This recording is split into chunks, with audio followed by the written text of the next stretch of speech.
olha que legal, o Universo do Seguro está aqui hoje, uma atração especial. Hoje nós estamos com uma entrevistada especial, claro, e para celebrar, claro, o Dia Internacional da Mulher, que é todo dia, na verdade, né? Estou aqui com Manuela Mitchell, ela que é CEO, fundadora da Pipo Saúde, e hoje nós vamos falar sobre um assunto muito relevante que precisa ser cada vez mais debatido, discutido, que são as lideranças femininas no mercado e a participação da mulher, claro, no mercado de saúde suplementar, no mercado de seguros. Mas vamos dar boas-vindas a ela, claro. Manu, bem-vinda aqui ao Universo do Seguro. É um prazer te receber para essa entrevista. Prazer é meu. É um prazer estar aqui. Obrigada pelo convite. Falar de um tema que eu gosto tanto, que é o tema de equidade feminina na liderança. É um prazer. Olha só. E é justamente esse ponto que nós vamos iniciar, né, o nosso bate-papo sobre a equidade de gênero realmente na liderança das empresas. A gente sabe, né, que a participação feminina ela aumentou no mercado de trabalho, mas essa participação em cargos de decisão, de liderança, realmente ainda precisam aí ser aprimorados cada vez mais, né? A gente vê também que tem dados que comprovam que as mulheres têm uma alta performance no mercado, né, e quando estão em posições de liderança, né, no comando. Como que você observa isso, Manu? O que que ainda impede as mulheres de estarem no seu devido lugar, né? Que é onde quer que elas queiram estar. Legal. Acho que tem duas maneiras a gente olhar para a equidade de gênero e liderança, né? Acho que tem a primeira que é otimista, então entender que há pouco tempo atrás as mulheres ocupavam menos de 2% dos assentos de presidência, né, de CEOs, dentro das empresas, hoje elas ocupam perto de 6% aqui no Brasil. Então esse é um olhar de evolução, que é melhor hoje do que já foi no passado, que eu acho que é sempre legal da gente pensar, porque o mundo, querendo ou não, tem sempre esse olhar mais negativista sobre as coisas, às vezes isso gera um pouco até de depressão. Mas tem sim um segundo olhar, que é um olhar de por que que a gente não está avançando mais rápido, tendo em vista que, igual você falou, a gente tem muita evidência empírica de que mulheres em cargos de liderança fomentam um ambiente mais inovador, fomentam um ambiente onde as pessoas têm o maior senso de pertencimento e de felicidade de trabalhar naquele lugar e trazem resultados superiores aos dos homens. Eu escrevi uma matéria há pouco tempo sobre isso, que até acabou sendo publicada pela UOL. Eu acredito que é um pouco de falta de repertório. É, e um pouco de comodismo, muitas vezes por parte de lideranças masculinas, e eu vou explicar um pouco o que são essas duas afirmações.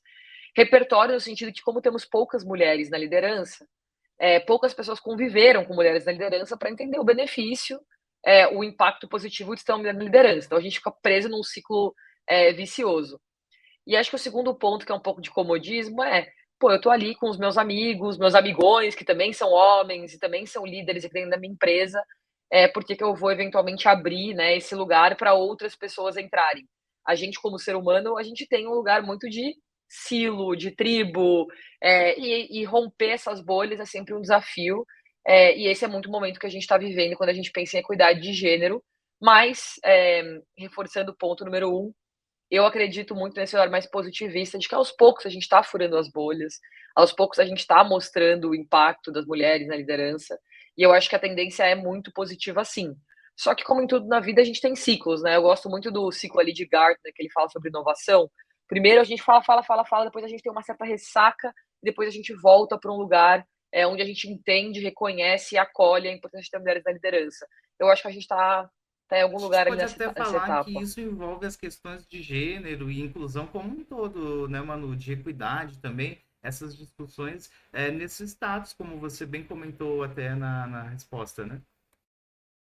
Sem dúvida, acho que mulheres líderes é só um recorte de todos os outros problemas que a gente vive como sociedade.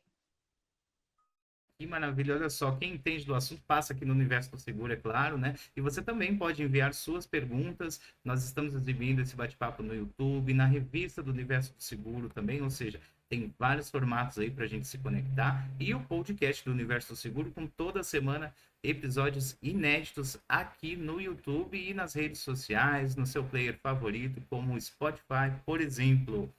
Mas falando agora um pouco de estratégia, né? Estratégias essenciais para a gente acelerar essa participação feminina em cargos de CEO, conselhos de administração. A questão, Manu, é colocar a cara um pouco mais, é curso. O que que você recomendaria para essas mulheres que estão assistindo esse nosso bate-papo?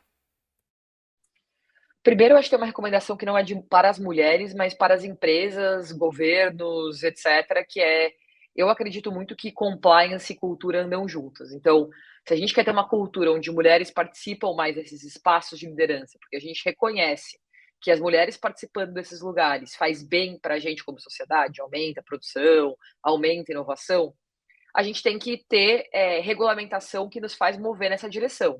Então, existem vários países, por exemplo, que hoje requerem uma cota mínima de mulheres em conselhos. E aí tem gente que vai falar: ah, mas e a meritocracia? Eu te garanto que dentro de um quadro de várias mulheres, várias pessoas líderes, você vai encontrar pessoas, mulheres competentes para assumir esses lugares. Então, eu acho que tem um lugar ali muito importante do compliance, da regulamentação andar nessa direção de fomentar é, equidade. Tem um segundo ponto que é, beleza, mas isso é de um conselho de administração, é uma regra de uma CVM da vida. Mas a gente pode pensar também, falando de empresas, como as empresas podem criar vagas de lideranças afirmativas. Então, tentar ter pelo menos um mínimo de mulheres ocupando cargos de primeira liderança. Então, isso é muito, muito importante também, pensando em compliance e cultura. E aí, acho que falando das mulheres, né, em si, assim, é, eu sinto que a gente fala muito sobre, né, como as mulheres podem ocupar esses lugares para as próprias mulheres, quando na verdade a gente deveria estar falando mais sobre como os homens podem deixar as mulheres ocuparem esses lugares mais, porque tenho certeza absoluta que existem mais mulheres competentes para assumir esses lugares do que de fato as 6% que a gente está falando hoje. Então, talvez um pouco das minhas recomendações é que sejam mais a nível de governo, regulamentação e empresa, e menos a nível de mulheres. Acho que em relação a mulheres, existem várias coisas específicas que podem ajudar elas a furarem essas bolhas. Então, networking, pense que suas contrapartes estão fazendo networking, suas partes estão fazendo cursos, por exemplo, de governança para assumir assentos em conselho, no IBGC, numa Fundação Dom Cabral. Então, as mulheres também tentarem usar esses lugares que ajudam elas a furarem mais essas bolhas que elas ainda não estão. É dica aí, é se conectar realmente, fazer o networking, né, mano? E falando também de um outro desafio, quando a gente entra nesse mundo de inovação, startups, né? A gente vê que a captação, na verdade, de investimentos, principalmente para startups lideradas por mulheres, ainda é um desafio. Como que você superou essa barreira na Pipo Saúde, que tem recebido aí vários investimentos? Claro que é prova aí de um trabalho que já vem há 5 anos, sendo super bem sucedido, né? Mas até para mulheres também que tenham ideias inovadoras aí, queiram se aventurar no mundo das startups, como superar essa Legal. barreira dos investimentos? Eu acho que o primeiro passo é conseguir entrar nesse mundo de investimentos. Então, tentando conectar com a resposta que a gente falou de networking, de ocupar esses lugares que homens estão ocupando, esse mundo de investimento, de venture capital, é um mundo que as mulheres precisam conhecer para conseguir entrar nele. E se você não conhece ninguém que trabalha num fundo, você deve conhecer alguém que conhece alguém que trabalha num fundo, então se conectar de maneira mais próxima com essas pessoas é fundamental.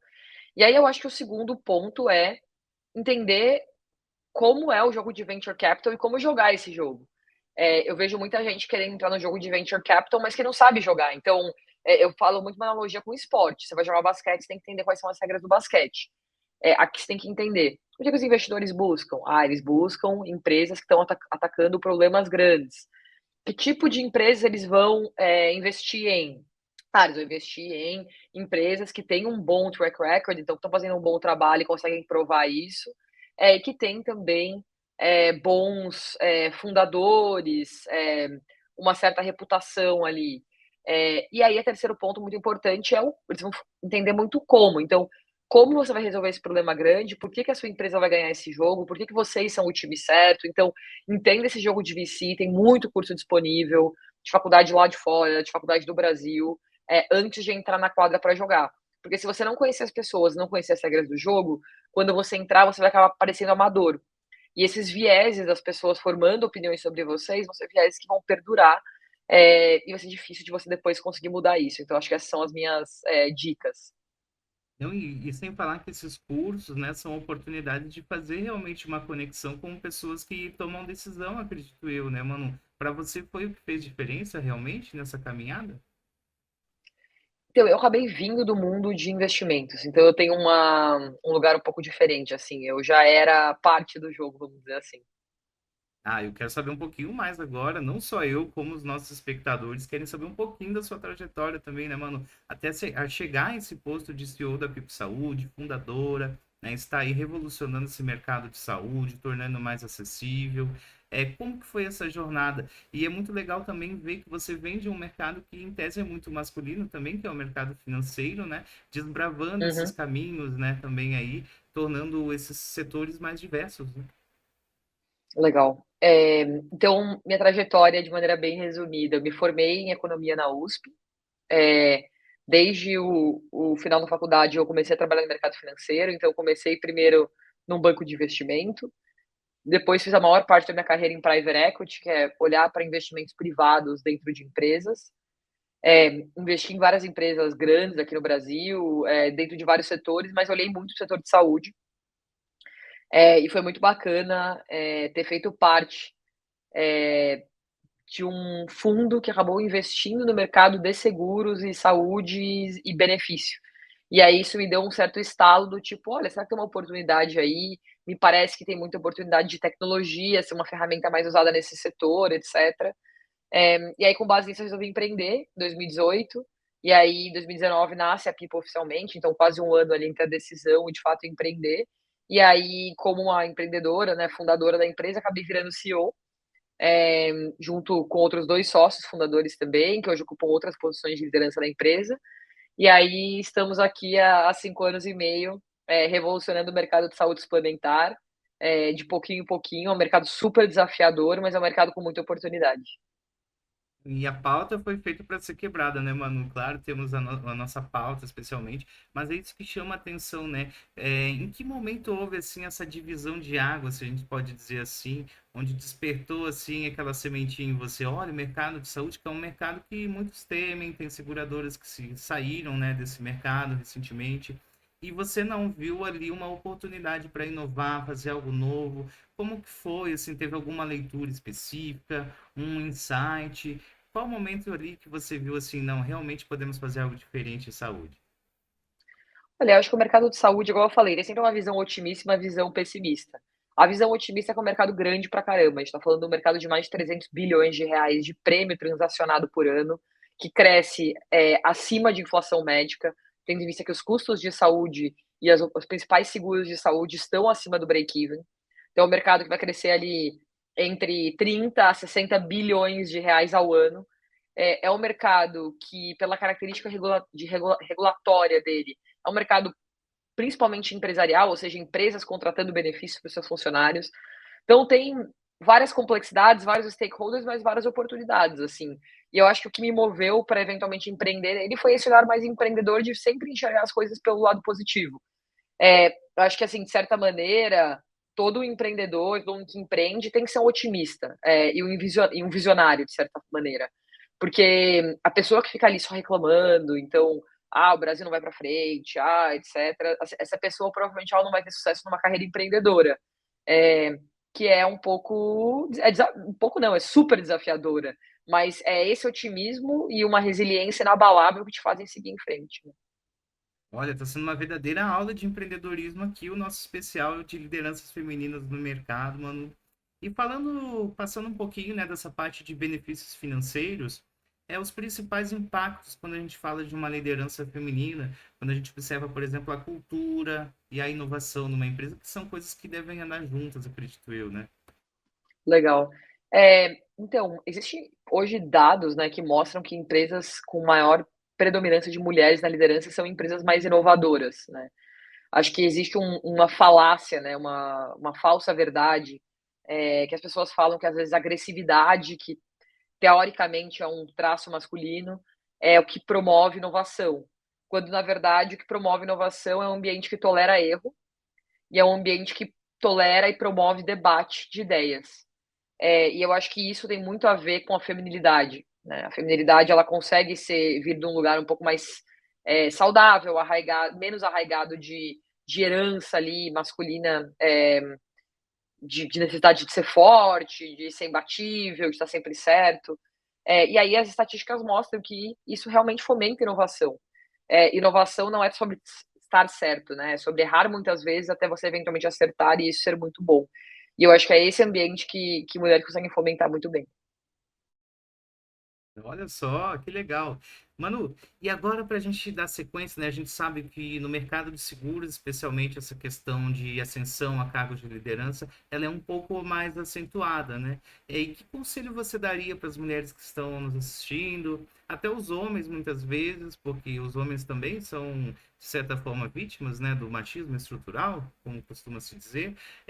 Como enfrentar esse status quo, digamos assim, né? Legal. E até eu acho que, assim, só um ponto sobre o mercado de seguros, eu até acho que ele não é dos piores que eu já vi, tá.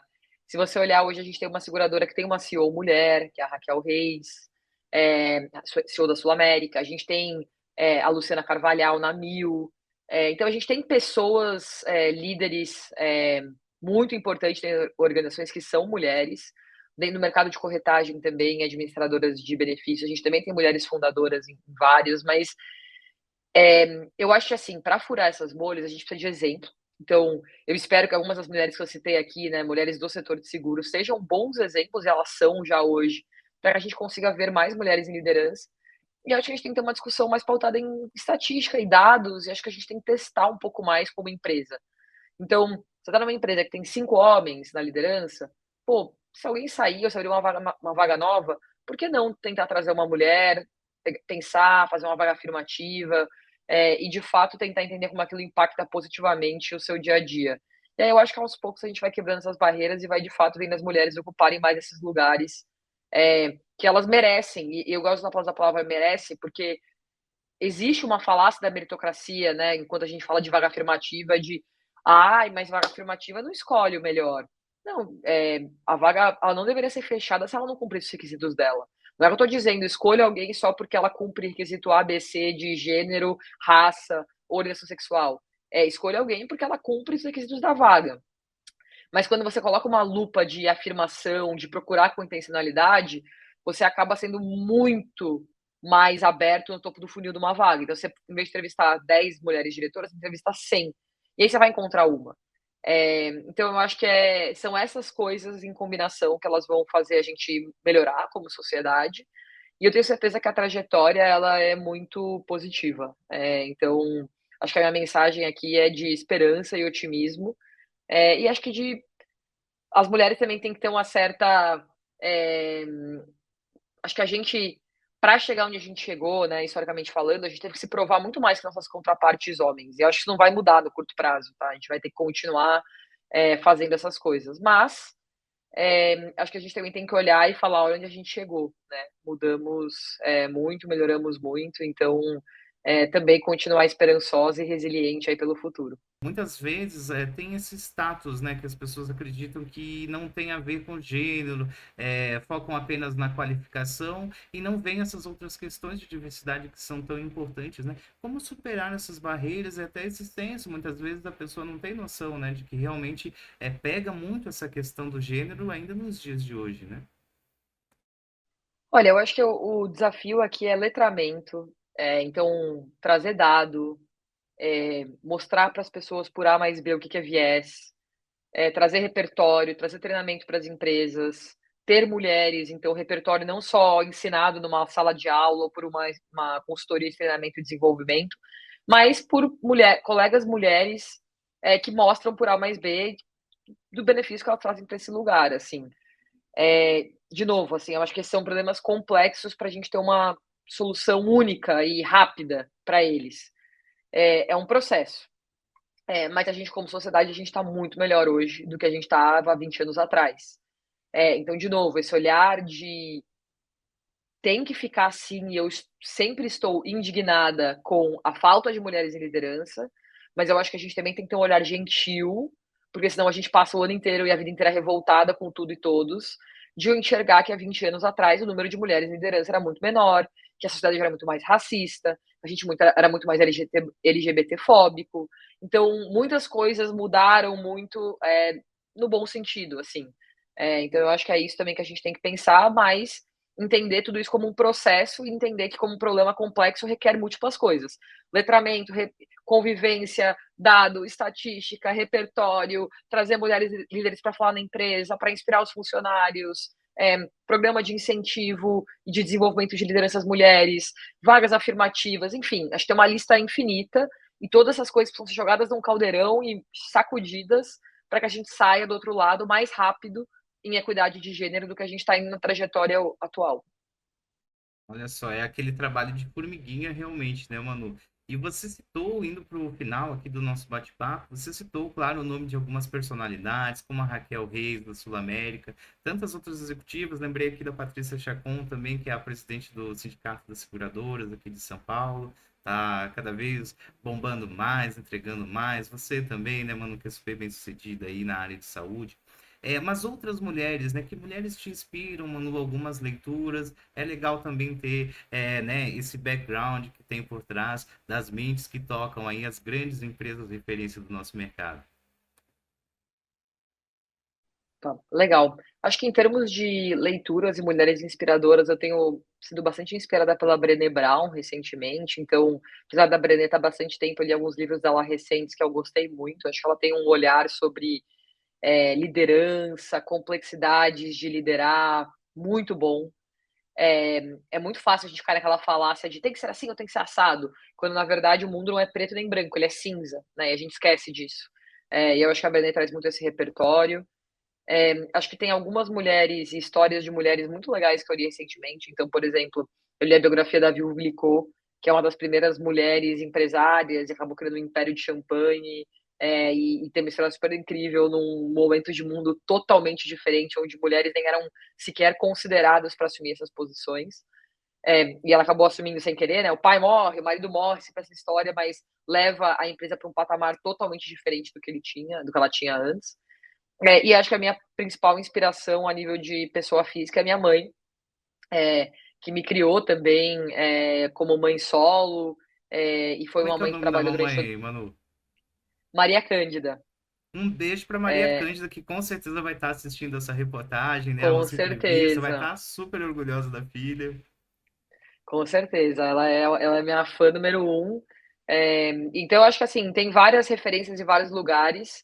Eu acredito que o repertório também de ter lideranças mulheres e etc., ele não é só no trabalho, ele também é em casa. Então tem um quê mais complexo de como a gente cria mulheres, o que a gente estimula mulheres a fazer, e como isso vai impactar positivamente a sociedade como um todo lá na frente, que a gente também tem que refletir aqui no dia 8 de março, mas o tempo todo também. O tempo todo também, porque todo dia é dia da mulher, dia de todos nós, na verdade, né?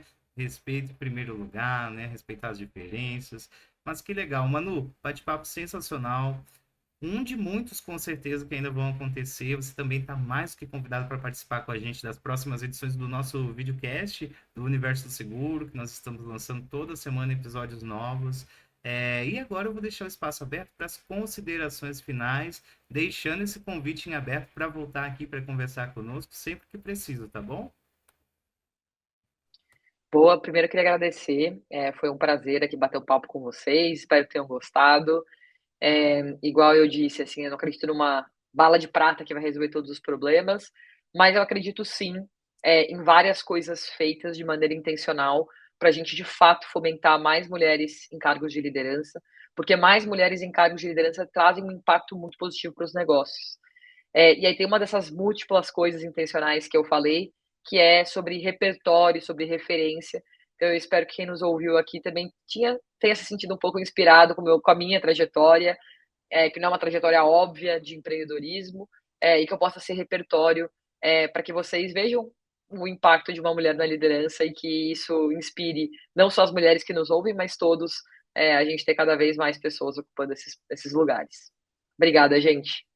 Olha só, a gente que agradece, Manuela Mitchell, CEO da Pipo Saúde, aqui no Universo do Seguro, concedendo essa entrevista especial para celebrar o Dia Internacional da Mulher, neste dia 8 de março, uma data muito especial e que merece ser lembrada todos os dias. Reforço mais uma vez, Manu, conte sempre aqui com o Universo do Seguro, sempre portas abertas, podem contar conosco. E você que assistiu, inscreva-se no canal, ative o sininho para não perder nenhuma notificação. E nós voltamos na semana que vem com muito mais. Sempre tem novidade aqui no canal, hein? Então não perca nada.